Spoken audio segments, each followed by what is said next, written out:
What's up, everybody? Tasha checking in with another video. We are here to review Love After Lockup Season 5, Episode 340K Felon. If this is your first time watching my video, thank you for stopping by and welcome to the channel. Go ahead and like, comment, and subscribe to my channel. I appreciate you and thank you so much. Let's get into it, shall we? So in this episode, we are going to get into some of these Love After Lockup couples, y'all. This episode, if I could rate it on a scale of 1 to 10, I will probably give it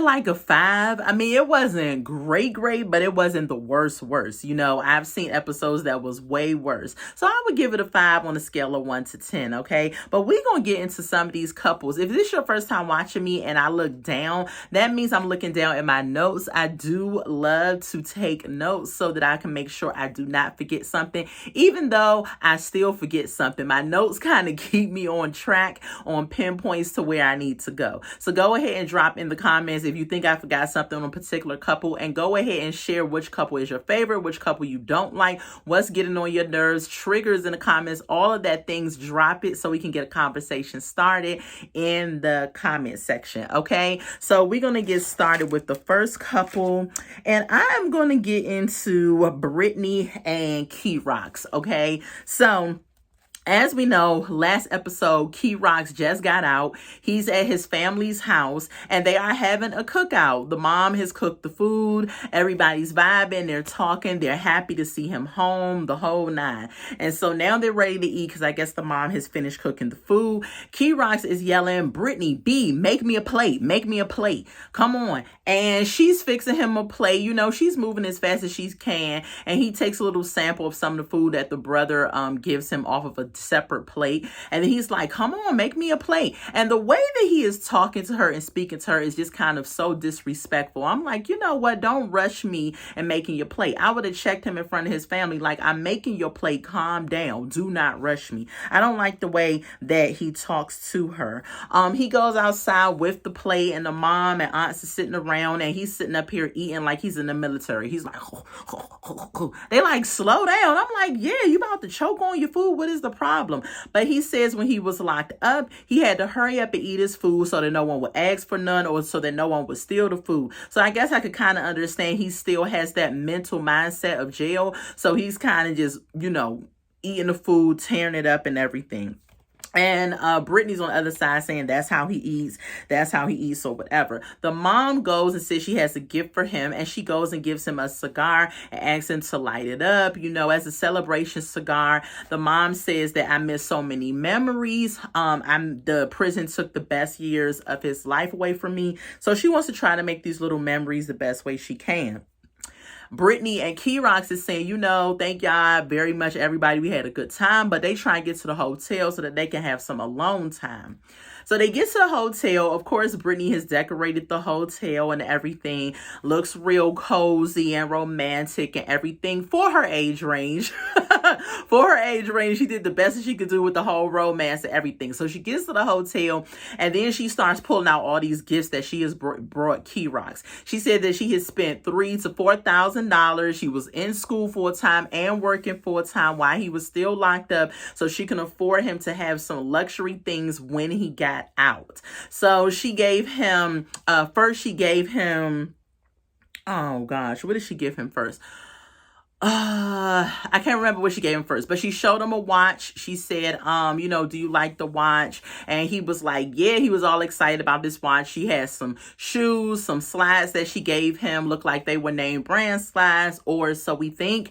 And she went ahead and gave him those, you know, gave him little gifts and stuff as a welcome home and everything for him. And I feel like that was really dope of her to do. I feel like she loves him more. I feel like she puts more effort into the relationship more. I feel like if Britney would have gotten out first, I don't think Keyrox would have put the same energy into giving her gifts and things like that. That's just my opinion. That's how I feel.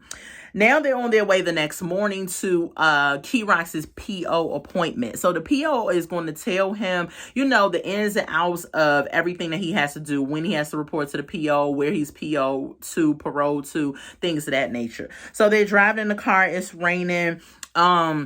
they're both flustered and irritated because they're rushing, trying to get to this appointment on time because he doesn't want to be late. So they're driving. Key Rocks is in the car and saying, you need to focus on the road. Don't be texting. She's like, I'm trying to put in the address because I don't know where we're going. And he's like, I'm going to put it in. You need to stay straight. Look to your left and right. Do all this and that. And I'm like, sir, you've been locked up for how long? Do you even remember how to drive? Like, how you trying to tell her how to drive? It's just that, not saying he can't give her insight and say, okay, watch out, it's something coming on this side or coming on that side. I get that, but just the way that he talks to her is so demeaning sometimes, and I don't like it. I really, really do not like it. So they get to the PO. He has 10 minutes left to go into the appointment, and she says, text me when you're done. And he makes a comment, says, well, maybe I will, maybe I won't. And I'm like, what's up with that comment? You know, just little things like that.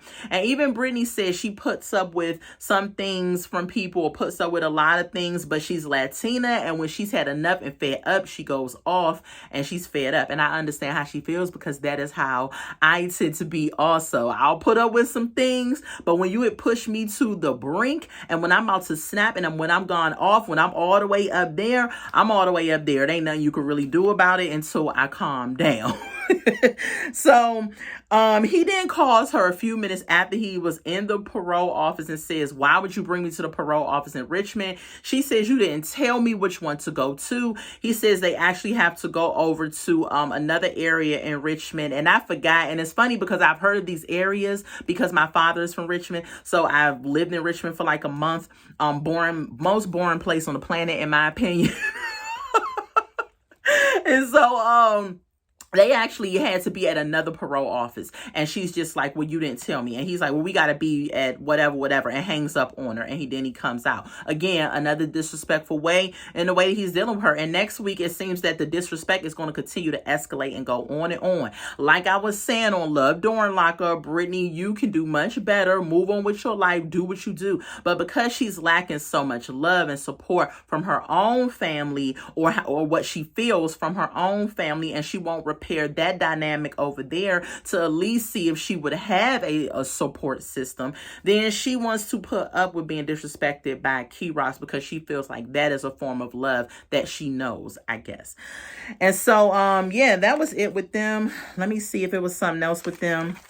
Yeah, it was nothing else with them. Nothing really going on. And we're going to move on to the next couple, y'all. And this next couple is going to be Chelsea and Mikey. Okay, so as we know, Chelsea is a hearing impaired individual, and it is close time for Mikey to get out. She's on her way driving in the car, and she's so excited. She gets to the place where it's 5 to 10 minutes away from him. She gets into a hotel. She calls her friend Beth, and she says, I'm like 5 or 10 minutes away from him. So excited. Can't wait to pick him up, the whole nine. She goes into her confessionals, and she says that she wants Mikey to be a father figure to her children. Now, keep in mind, she has 4 kids. She says, especially Trevor, because the 3 kids' dads are in their lives, and Trevor's father is not in his life. I believe he's either locked up or killed. Let me know in the comments. I'm not sure. But Trevor's father isn't in his life. So she is looking at Mikey to be kind of this father figure for Trevor.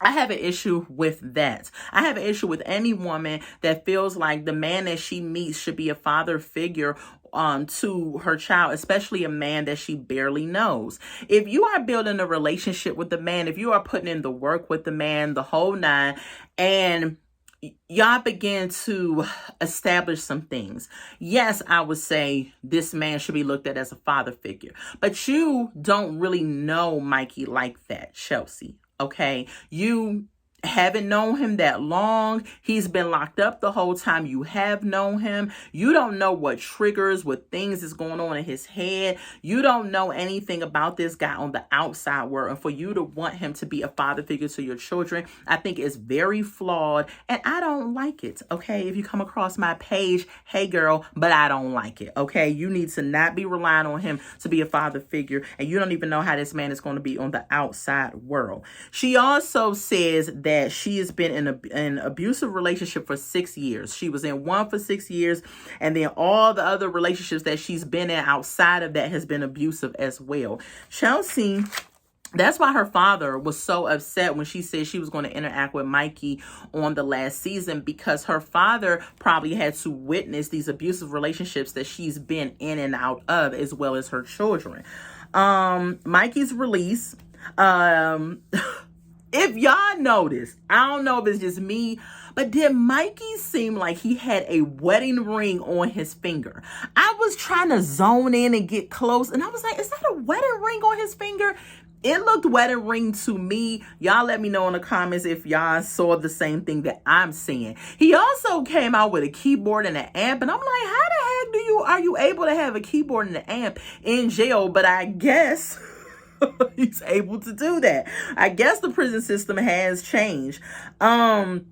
He said in his confessionals that he's glad to be out. He got in a life of crime because he did not have a father figure. He said he got into stealing almost everything, okay? And when I say everything, almost everything, he was always getting into trouble. He said the last time he got locked up, which is the time he's getting out for right now, he got locked up for 3 counts. He stole somebody's car. He got locked up for identity theft, stealing stolen property that wasn't his, and something else. He got 16 years on this last bid that he got locked up for, and he served 4 of those years. So he's on parole for 6.5 years. Okay, so Mikey's out. I can't believe he only served 4 years out of 16. But hey, God is good. He was able to get out. If y'all notice, this is one thing that I wanted to tap into. Remember when Mikey was on, when we met them, the last season of Love After Lockup, he had a hearing aid in his ear. Remember when he had came close to the camera and he showed Chelsea the hearing aid that he had in his ear? What happened to that? Because I was looking in the camera on both sides and I was like, where's the hearing aid? Where is the hearing aid that we saw that Mikey had on the last season? I don't know what's going on. He may have been trying to put 20 on 10 with him saying that he is actually a little hearing impaired himself. Because I remember that was part of the story, but I don't know. I'm hoping he's not scamming her, but we shall see, okay? And that was all that happened to them. On to the next couple. One of the couples that's getting on my last nerve, and I'm just over them and wishing they could just get off my screen because their storyline is done and over with. And I'm talking about Renika and Asanta. She's still trying to hold us on to this story, and it's like, girl, it's done. We already know. Even if we didn't know what happened already to his death and him having another girl and all of that, by the actions that you've been showing us, by what he's been showing us, if we didn't know nothing, we already know that he's playing you. But Renika is here to continue to fulfill her contract, I guess, and get a check. I don't even know why she is on Love After Lockup. I do not know why she's here. But anyway, y'all, she still got that green wig on, y'all. She still got that nasty, old, matted, frizzy, adult hairs coming down her face wig on. It's horrible. It looks like she just need to go hang it up. That wig has been through just as much drama that she has been giving us. It's horrible. It looks a hot mess on her and she needs to get it off. But I believe she's going to carry it out, okay? We're going to remember her from having that glowworm looking wig on her head. Shout out to Lifestyles. I can't remember her full name, but shout out to you. I watch her channel as well. And she calls that wig glowworm. Child, that wig is disgusting. I think it's called True Lifestyles is her channel. I can't remember what it is, but I would definitely try to give her a shout out on my next review because she said glowworm wig and I fell out because that's exactly how it looks.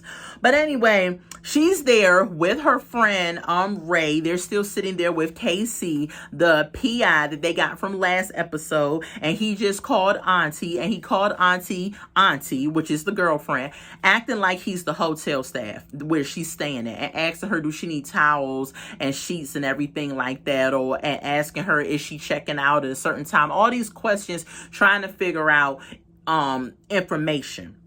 And Auntie on the phone says, yeah, I need towels and sheets. We need this and we need that. He's saying, well, how's the guest that you have? Is everything okay? And she's like, he's good and everything. Renika's sitting there like, oh, Like she finding out all this information. Girl, bye. The girl already told you that she's the girlfriend, okay? That she's not the aunt. Asante's gone, so apparently you know that he's with her. So what is the point of this PI? Again, wasting more of your money on what? Stuff that you already know. Like, get out of here. The PI also told Renika that he's not from the city of Atlanta. He is actually from like a countryside or a countryer side or something like that. KC says, what do you want to do? She says that she wants to go confront him and things of that nature. He says that your options are that you can come off of the bond, and when you come off the bond, that will send him back to jail. He says that we're going to, and Renika says she want to do both of those, confront him and come off the bond so he can go back to jail. She says she going to get her money back and she going to head on back home, but we shall see. We don't know. She need to go back home now because the storyline is about done. Okay, you already found out what you need to know. You already know that he's playing you. What is left to even talk about, girl? So KC said he said it's better for him and Renika to go and confront Asante and Auntie. So he's basically telling Ray, you know, you should just stand aside, go find something else to do, and we will get up with you at another time. So Ray is like, cool, I'm out of the drama, the whole nine. If y'all knew, KC is here for the drama. KC was acting like he was the detective or the lead host of Cheaters, y'all. I think, did he have his own camera crew, or was that Love After Lockup camera crew? Because they was getting in place. KC was here for it. He was ready for the drama, y'all. He even said, woo! He said... What did he say? Oh, he said, yeah, woo, this is awesome. Like, he was ready for it. Like, he was here for all the drama. Like, he was filming his own TV show. Casey got a text from Auntie before all of that happened, and he said that Auntie said to him, I know that you're playing on my phone. Where we were at doesn't even ask, do we want towels and sheets and all of that other stuff. I know you was digging and I just gave you the answers that you wanted. He said one thing that stood out to him was that they said where they were, meaning that they are not there anymore. So as he's talking to the crew from Love After Lockup, Renika's in the background in a blur a little bit, but she's walking up and the camera cuts to half of KC and half of her, and she's walking up talking to Asante on the phone. I guess he called her, and then she's like, you think I'm some dumb broad? You got me out here looking stupid. I did all this stuff for you, moved my family down here and everything, and now you up here making me look dumb, and you with some other chick, and I know that she said she's your girlfriend and she's not your aunt, and all this other stuff. Asante couldn't get a word in edgewise, so he hung up on her, and she's like, fine, hang up, I don't care, blah, blah, blah. She looked like a whole fool in these streets, and KC was here, front row seat and center for the drama. He said it was absolutely awesome. It reminds him of when he was a bounty hunter. So he having fun, and we kikiing, and everybody laughing at you, Renika, being dumb. You need to go get your daughters, and you need to get your butt back to where she from, Kentucky. Get on back down there. Open up 2 more vending machines for eyelashes and stuff. Get the wig off your head, okay? Go get your hair done. Get your life together. Get back in the studio if that's what you're doing with your rap career or whatever. Girl, do something, but you need to go get off of my screen, okay? I about had it with them too. On to the next couple. As I find their page, we gonna get into this new couple, y'all, which is Janome and Red. Okay, yeah, y'all heard the right, Janome. Okay, because Janome is Native American. I'm sorry, y'all, I thought I heard something. I'm upstairs in my house and I always hear these little movements. Okay, that's probably the neighbor across the street. But Janome and Red, okay, Janome is Native American, so that's why she has the name Janome, and Red is a African American guy.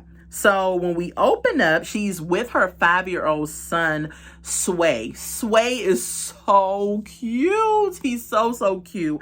And she's playing outside with him, and she's telling him, where you're going to have a dad added. And then when the dad is added to us 2, how many does that make? And he's like 3. And I'm like, again, another mom that puts all of this on their children when they don't even know who this person is yet before they're putting their children through all of this drama. I just do not understand what happened to holding your children to the highest of the high over a man, especially one that you don't even know. What is the problem? Anyway, so she said she met Red on Facebook through a friend. Okay, so first of all, she knew a friend named Little D. And she knew a guy named Little D. Little D is Red's friend. And I guess she met him some type of way on Facebook as well. Little D tells Red that he knows somebody he should meet, and that's how they met. So the middleman is Little D that they met through. What Janome and Red met, they met through him. Then Red says that he's never seen Janome in person because he is on visitation restriction. Y'all, he keeps getting in trouble. Okay, that's why he can't have no visitations.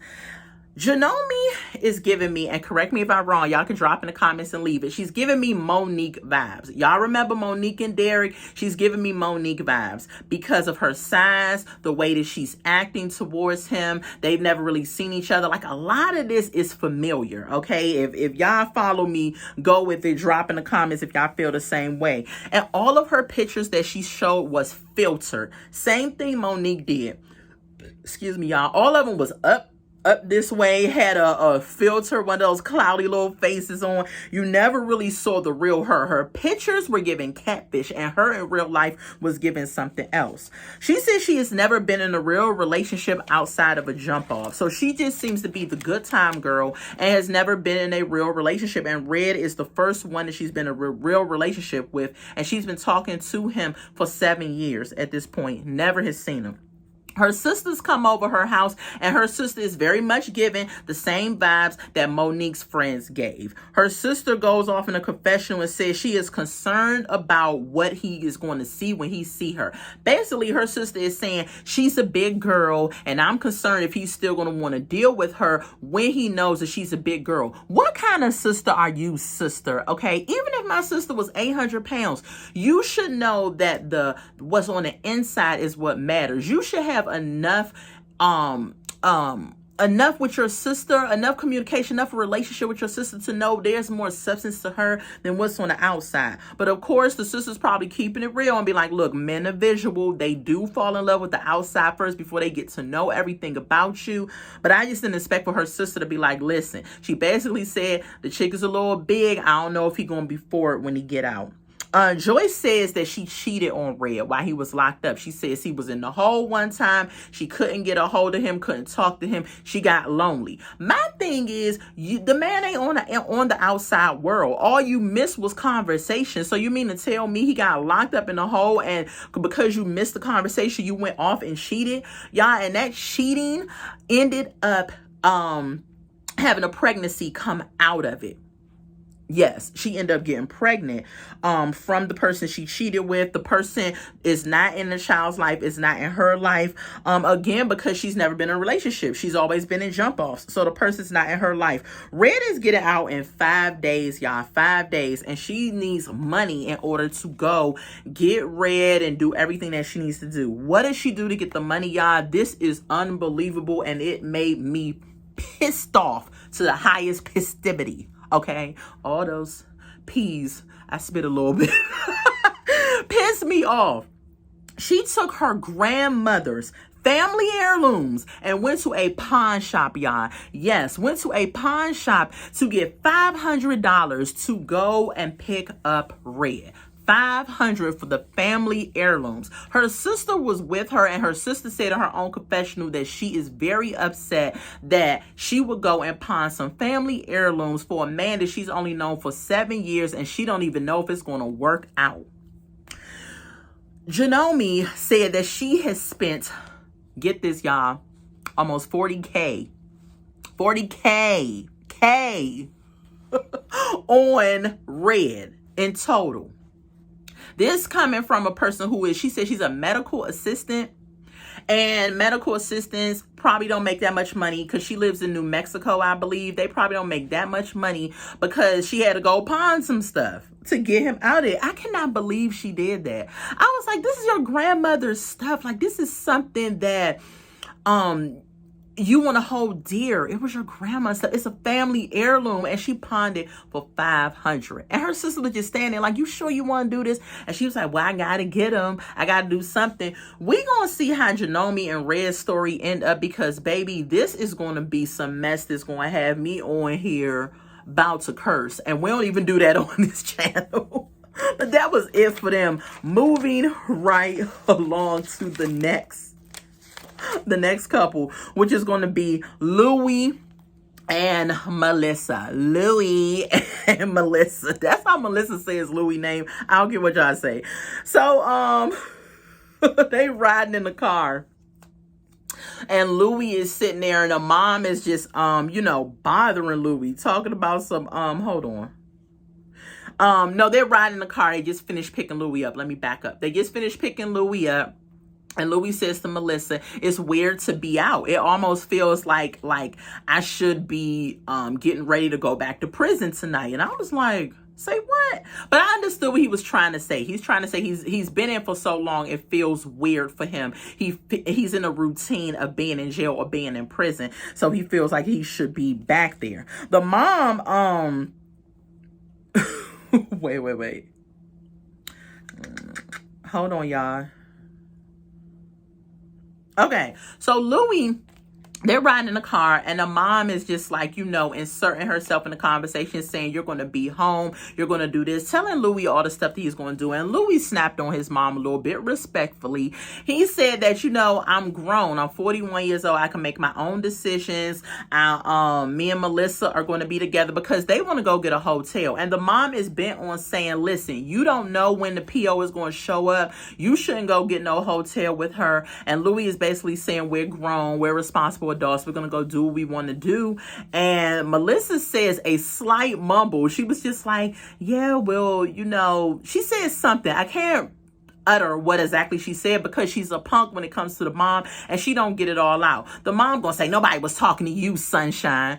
I said, Melissa, you better than me, because I would have been let that mom have it. The last episode, she was very disrespectful, and you had to go and call your dad and let your dad do it. You need to let this lady know what time it is, Melissa, because she's going to keep on coming for you, and you're just a punk.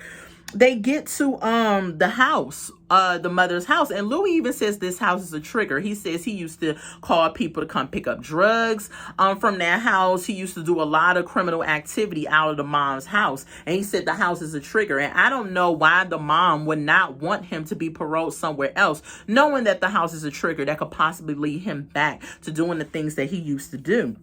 What else? Melissa is sitting up here whispering to Louis in his room. I guess they're in the room, and she's like, you need to tell your mom that we want to go to the hotel and blah, blah, blah. And I'm like, you a grown 40-year-old woman, and you sit up here whispering. His mom, this episode, treated both of them like they were in high school, like they had just had their first date or something, and they were all very much scared of the mom. The mom was just way out of line, like she's going to continue to be with them. The mom treating Louis like he's 5. She up here telling him, you got your shampoo for your shower, you got this, you got that. And Louis is basically like, yes, mom, I have everything that I need. But the mom can't let go. Why? Because they sit down to dinner, and the mom then reveals why she can't let go. So the mom made some spaghetti. It was the most ghetto setup I've ever seen for dinner. The mom has some spaghetti that she had this little clear container of a pan. She ain't had no pot holders or nothing under it. She didn't put it in the serving dish or nothing. You can tell that the mom is very much, how do I say this? Trailer park. That's what it was giving me, right? So she had the spaghetti and meatballs in this little pan and stuff. And so basically she had spaghetti and meatballs. She had a loaf of bread on the table still in the pack. Like, it was just a real ghetto dinner setup. Like, it was just ridiculous. So they sitting down, and Louis and Melissa's asking the mom, do you think that Louis has said, do you think that Melissa is taking the attention away, my attention away from you? And Melissa's wanting to know the same thing. And the mom starts crying and say, yes, I feel like Melissa is taking the attention that we have together away, because I lost my dad, and it just feels like I'm about to lose you too. And he's like, you're not going to lose me, but we're grown and we want to be in a relationship together, and we want to move on and have our own life together, things of that nature. What else? Melissa commented and says, because Donna says, yes, I want you to move on and have your own life. And Melissa goes off and says, well, you have a funny way of showing it. Melissa seems to get in little digs and jabs where she can, where she thinks she can, because she know that she can physically, like I'm talk to Donna, because she know that Donna's going to maybe curse her out and act real crazy towards her. What else? this part was so funny. They just so funny. So at the dinner, right, Louis tells the mom, well, I'm going to take some of this to go because we're going to go to a hotel. And the mom goes berserk and flips. She says, y'all not going to no hotel? What if the PO comes over here and you ain't going to no hotel? That's not going to happen. And Louis is like, you're being paranoid. That's not going to happen. She's like, no, I'm not telling you no more. You staying right here and she can go sleep on the couch. I was like, what? She said, you gonna sleep in your room? She gonna sleep on the couch. She goes and brings blankets and pillow for Melissa to sleep on the couch, and Louis up in his room. The camera pans over to both of them. Louis in the bed reading the book. He like and Melissa on the couch with a blanket covering up her little high school cheerleader outfit. I was like, what is going on? These two people are 40 and 41, and the mom is treating them like they in high school. The mom puts on her night clothes and she goes into Louis' room and she's like, okay, just checking to make sure you got everything you need. Have a good night. Melissa on the couch telling us something. When she goes to sleep,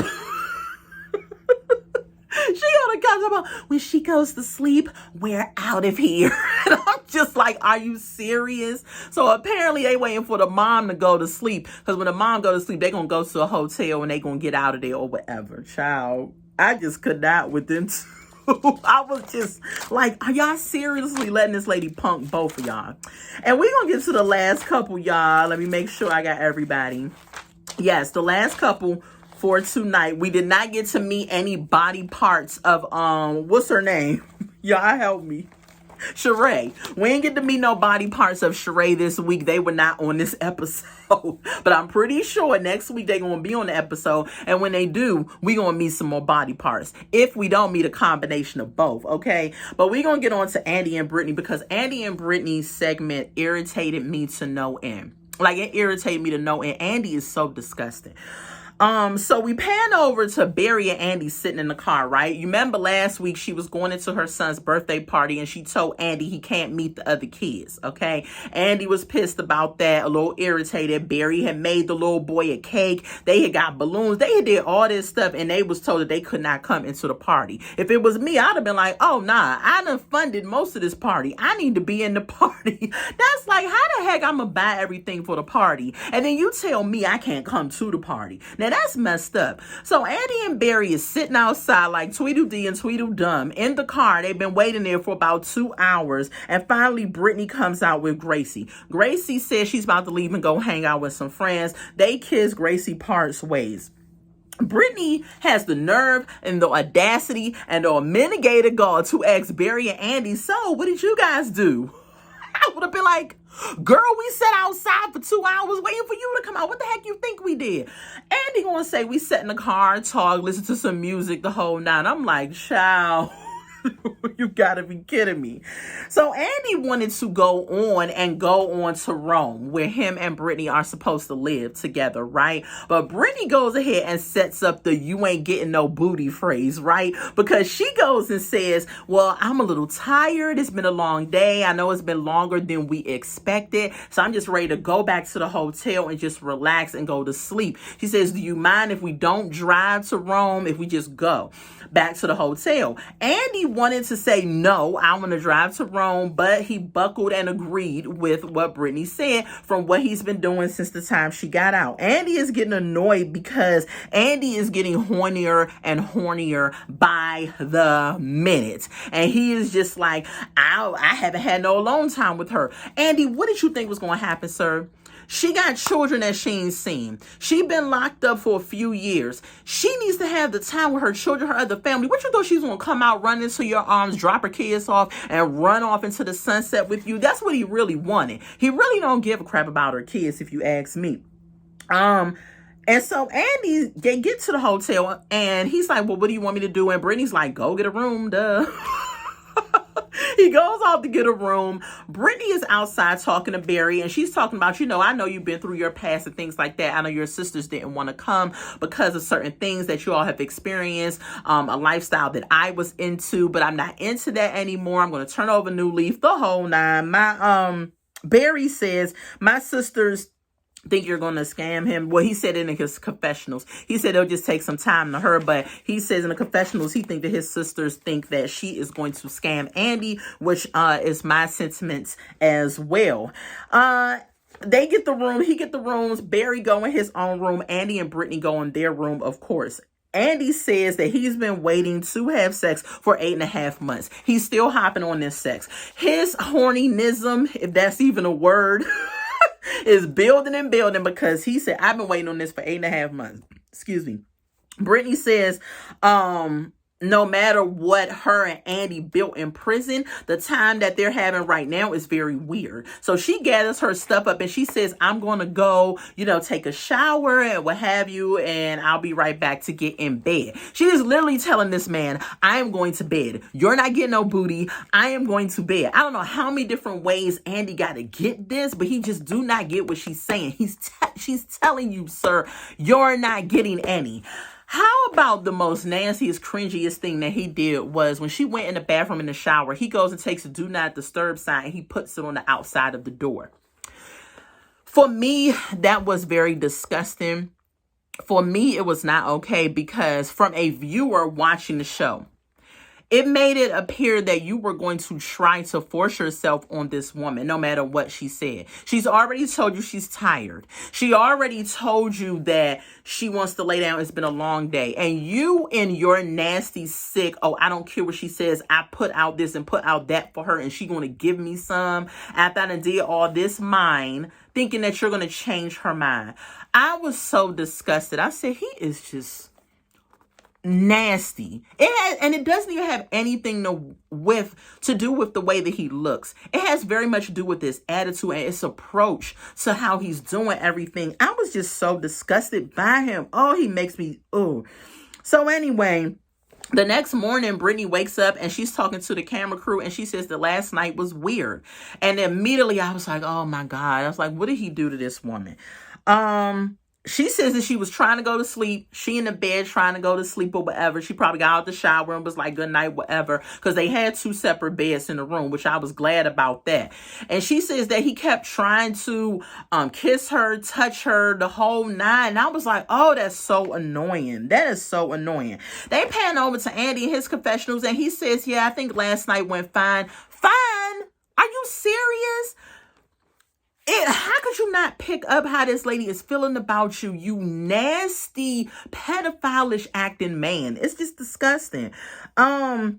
Gracie then calls. They're back in the room after her confessional. She's sitting on the bed. Gracie calls and Gracie is saying, what are you doing? What are you about to do? And she's like, well, we're about to get ready to go to Rome and I'm going to see y'all before I leave. And Gracie starts crying because she's like, it feels like you're moving again. This is triggering for her. She says, no matter what you do, I'm always still here. I love you, Mom. And I felt bad for Gracie because Gracie was basically crying out to her mom saying, don't go. But Britney, because she needs somewhere to live, she needs somebody to mooch off of, she needs somebody to take care of her, she needs to start this new life with the man that she thinks she can trick off on. She doesn't care how her children feels, especially Gracie. Gracie is the oldest one that has been through a lot with her, and this came out of Britney's mouth, not mine. She has experienced a lot of issues with her, and Britney still loves her mom no matter what. She's still like that little girl hanging onto her mom's leg while her mom is going to go do whatever the heck she wants to do. It's messed up because once again, Britney is choosing Andy over her children. She could have got with Gracie at 18 years old and said, I'm getting out of jail. Let's work on a plan. While she was in jail, let's work on a plan so that we can all be together. She didn't have to go meet some man. She didn't have to go sit up here and say, well, I'm going to be with this man and figure out how we going to do life and live with him. No, she could could have got out. She could have got her kids. She could have did what was best for them as a family unit. If she wanted to talk to Andy, fine. But she could have let him know, my daughter's going to come pick me up. Gracie drives. Andy could have stayed wherever he said. She could have said, let me build a bond with my family. Let me settle in at home. Then a month or two later, I'll come meet you. No, but she's sitting up here putting her daughter once again through all this trauma because she's about to get up and leave and walk out of her life again. I was pissed off at Britney about doing this to Gracie, but I was disgusted by Andy as well because Andy doesn't give a crap about how Gracie feels at all, about how the children feels, about how Britney feels, about not want to have sex. He just want to fulfill his flesh, and he want to have somebody that he can be with back in Rome in his trailer park community. I'm just kind of like, these two are disgusting, but Andy more so than Britney. I don't even know. They run the neck and neck for me. Their whole segment irritates my spirit and gets on my nerves. I was disgusted. Andy then also, y'all, comes up with 2 cups of coffee. He's walking up to the room and he knocks on the door. And when he knocks on the door, you can hear Britney say, oh God, as if she don't want to deal with him. Ma'am, if you don't want to deal with this man, why are you dealing with him? Why? Because you need somebody to take care of you. You know you don't have anything, so you need somebody that's going to take care of you. And you're going to learn that you're not going to be able to put up with Andy's cringiness for long. Like that couple, oh, what was that couple?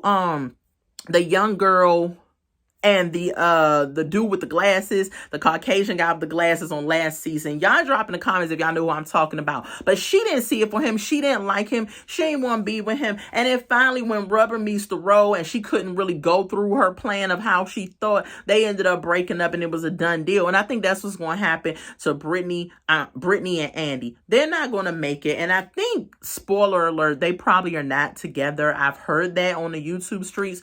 But yeah, it was just so disgusting of the way that Andy behaved. He needs to go take a cold shower and stop trying to just think about sex. I feel like everything that he's done for her, excuse me, y'all, everything that he's done for her has been leading up to sex. Y'all forgive me. I ate before I came on